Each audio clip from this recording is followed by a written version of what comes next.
People sometimes hesitate to weigh in on the conflict, fearing that it's too complex and that American news coverage is too untrustworthy for them to be able to render a just opinion.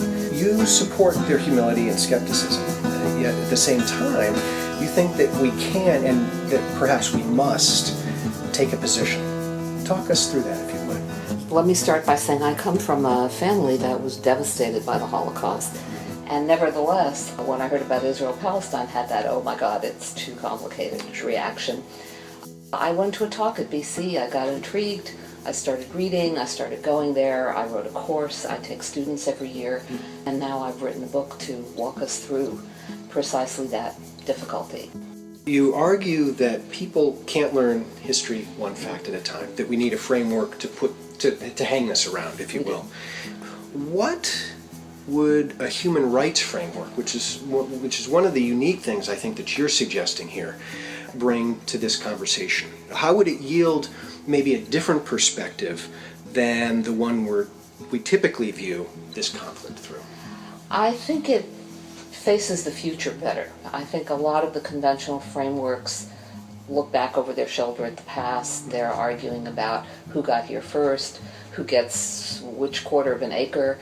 I think a human rights framework says everybody who's here gets to stay here, everybody who lives here gets to be treated decently and equally, whatever the political configuration is. That, I think, has to be the bedrock of any solution.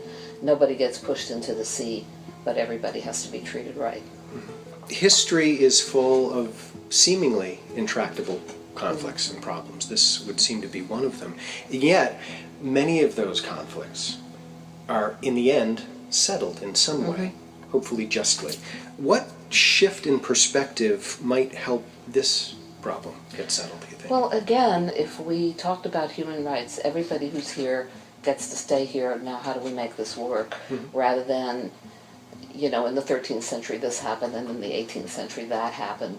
That's a significant shift in framework, and that's the human rights framework.